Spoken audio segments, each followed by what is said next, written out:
Welcome back, everyone, to Pinetopia.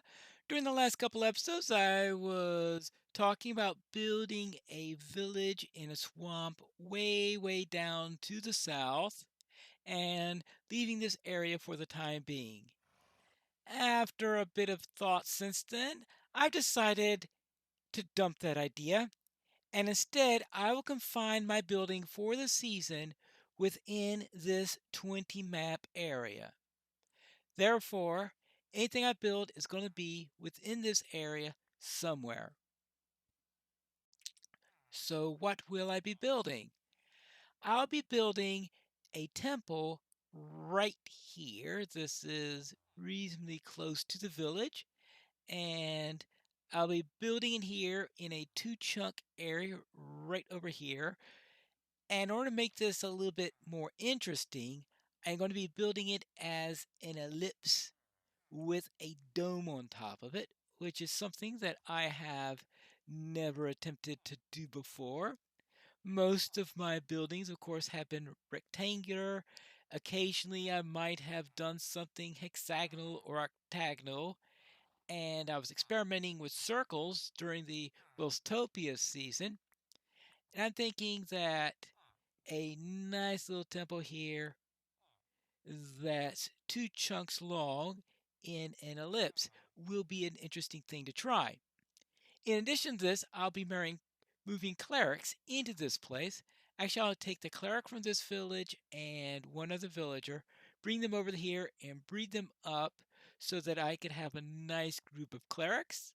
That would mean I'll have to make some brewing stands in order to do that. And I'll probably also create a number of lecterns. So I also have some librarians, since I would think that a good temple would need both librarians and some clerics. Here is the island, and the first thing that we're going to need here is to flatten it out a bit because this hill here is too sharp to hold a two-chunk foundation. So I'll get rid of this tree. Then once I have that taken care of, I can flatten this out maybe 3-4 blocks down. And once I have that done, I can get into some more serious work, and that will, of course, be laying the foundation. I hope I brought a shovel here. Yeah, it's a diamond efficiency shovel. That's too prepared compared to my usual tactics, right? Here we have a 1/2 of the ellipse. So if you start here, go around like this, switching around here, and then coming back down to here. So we just barely fit on this side of the island here. And we're going to have a tight squeeze. 1, 2, 3, 4, 5. 1, 2. We are going to be... may have to extend this a little bit in order to fit here. What happens if we push it? We could only push back. We could push back this direction by 2. That'll give us 2 extra. Does that actually buy us anything useful, though? 1, 2, 3. All right, so this would be number 5, and this would be 1, 2, 3, 4. 1, 2, 3. And then things would be fine after that. So even if I just move that over by 2, we're still going to have a difficulty there. This is as far over that direction as it's going to get. I could probably throw in an extra layer of sand here and extend that way. So I could push 1 that way. If I did that, then this would be the start of that 1, 2, 3, 4, 5. 1, 2, 3, 4. 1, 2, 3, and after that everything is fine. So if I did that, I would have a little bit of filling in, but not much. And that's why I did it with torches first, to see how well everything will fit here, because it's going to be a tight little squeeze. Before I do all that moving, I want to make sure that I would actually fit 1, 2, 3, 4, 5, 1, 2, 3, 4, 1, 2, 3, 1, 1, 1, 1, 2, and I think that is the proper location. Yeah, so I'm in the proper location there. That's good. So that means I will barely fit in here. Yes, so probably pushing 1 in this direction would be a good idea. Actually, I said pushing 2 is what I calculated there. So if I push 2 in that direction, I'll be able to fit here. And that means that this will actually, probably won't need to do that. Be 1, 2, 3. Well, I will have to fill this in a little bit. Oh, might be a good idea if I actually used sand instead of torches putting in there. All right, good. So it looks like that I can fit. What I'm actually going to do is I see if I move this 1, that'll be 1 from the edge, and that'll put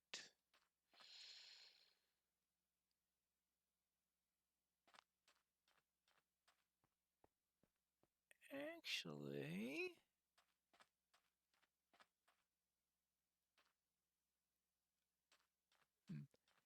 maybe I will keep it here and just fill that in. Yeah. But later, I think I'm going to continue on the torches all the way through and see what happens when everything is nice and filled in. So let's go back to here. 1, 2, 3. Right? 1, 2, 3. 1, 2, 3. Then I have to get these.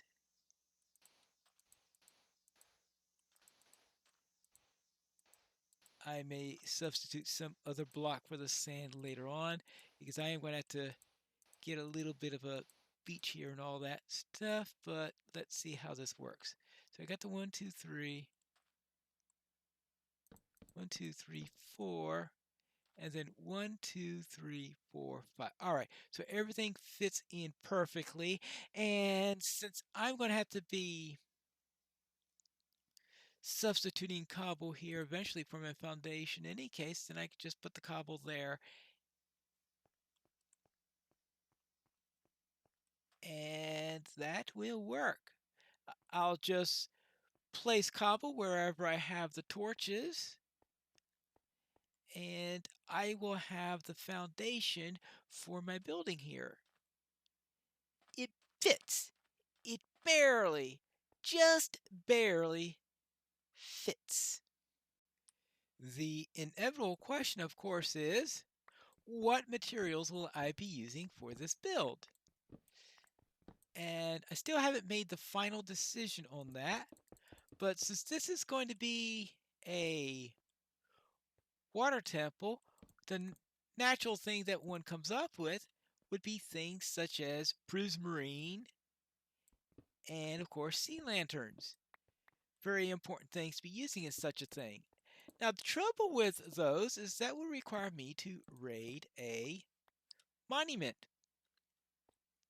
Now, since one of the ideas of this particular series is to do some things I've never done before, and I have never really successfully raided an ocean monument, I've done a couple of them where I've done a bit of a hit and run. I did that for a series called a 1.13 snapshot series I called the Forked Spear, and I managed to get some Prismarine there. I even managed to kill an Elder Guardian during that series, but I didn't really conquer the area. I just got a small number of. I think I even managed to get some sponges because I had managed to kill the Guardian that was right next to the sponges. But nothing in order to be a significant impact to say that I had conquered the monument. To me, conquering a monument means being able to kill all three of the Elder Guardians so that you can go in there and not worry about getting mining fatigue, because mining fatigue is the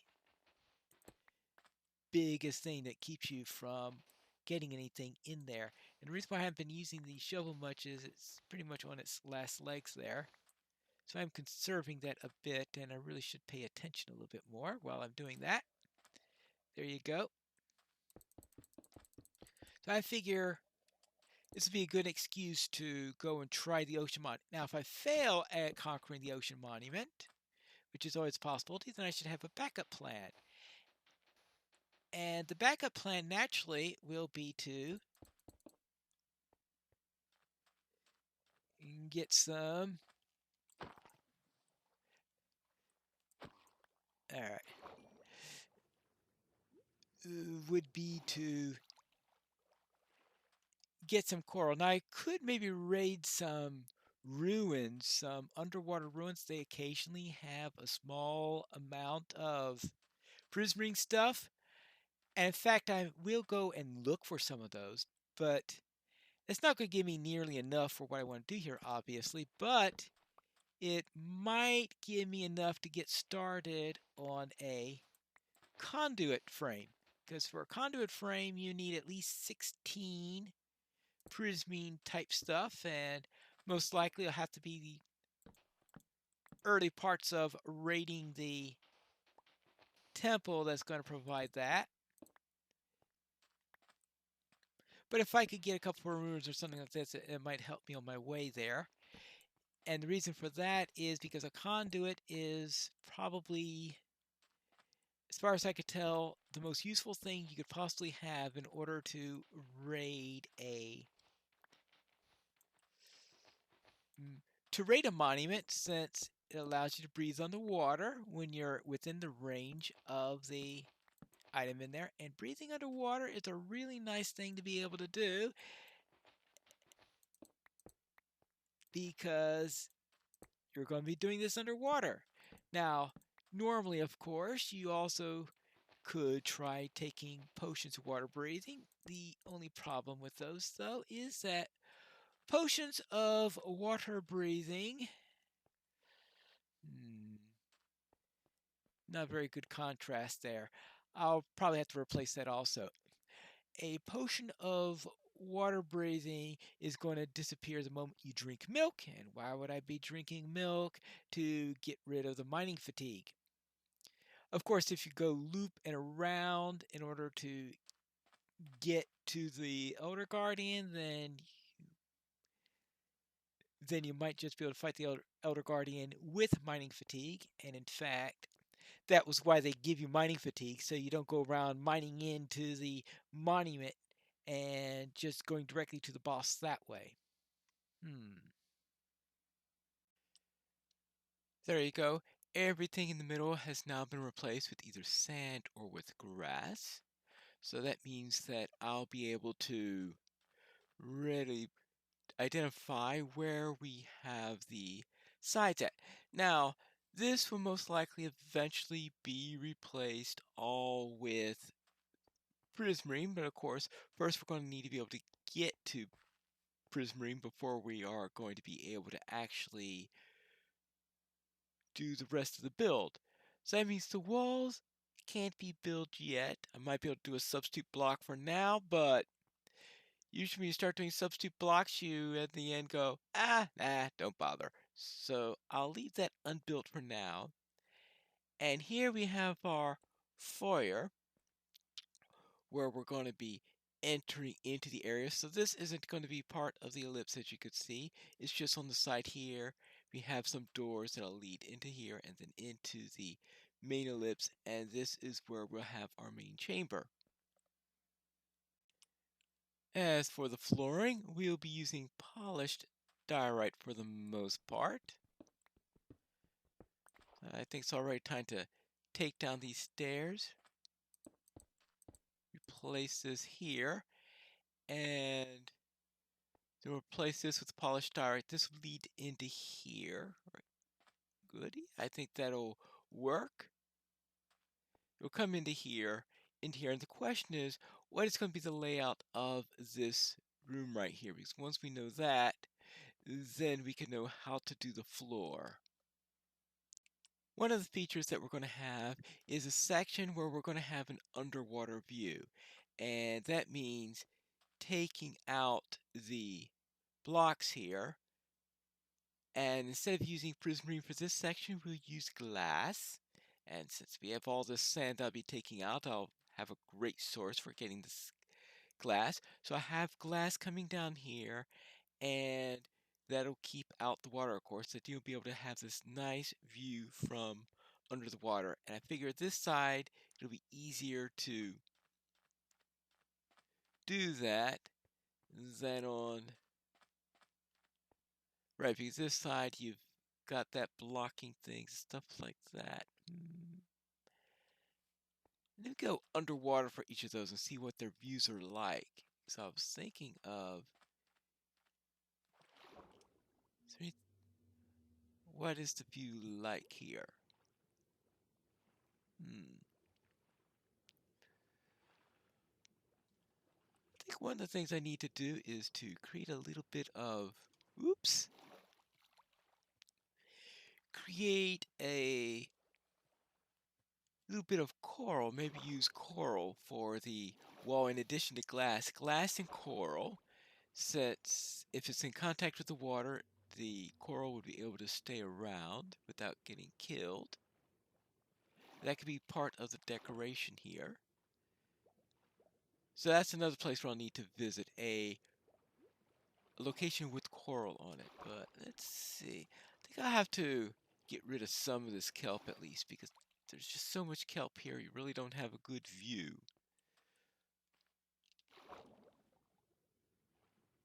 Yeah. So probably get rid of some of the kelp, maybe having it only at about a third of the blocks it is now. So that's one side. Let's look at the other side. Because I think they'll have one side that's going to be underwater. So what we're going to do is that as you get down to about maybe here, you start to have steps going down in here, maybe on each side, sloping down to a central location. And this could be our pulpit with the water behind it. I think that'll work out very well. Now, what if I did on this side instead? What kind of view do we have here? Actually, there is less seaweed, so you don't have to destroy a bunch of kelp in order to be able to see down this way. And perhaps I could add some decoration with coral or something like that. So maybe this end would actually be better. That would be moving my dock and all to the other side. But yes, at first I thought this was going to be very good, but maybe I'm wrong. Now I will need some sea lanterns maybe in order to make this a little bit easier for us to see down here. But I think that's the only substitution we need to make. Ah, yes. And if I turn this side into the glassed area where you have the view, then that means this can become a turtle sanctuary. Now, there are no turtles here right now, but I should be able to collect a few turtle eggs, breed some turtles down where I do have turtles, get the eggs, bring them here, and then before long, I should have a nice little turtle sanctuary here. Yeah, that's an idea. That means I'll need to start cooking up some sand, turning that into glass so I can have plenty of glass for what I need to be done. I'll need to do a bit of digging down here so I could get low enough on there. I figure 4 or 5 down here. I think that would be a nice little depth there. Then we could come down either side here. Let's see, how much? Actually, I think this should be the line where we are at the lower area, and this is where we will descend, and everything from here down will be part of the lower area. All right, that is a plan there. And that's where we'll pick up when we return for our next episode of Pinetopia.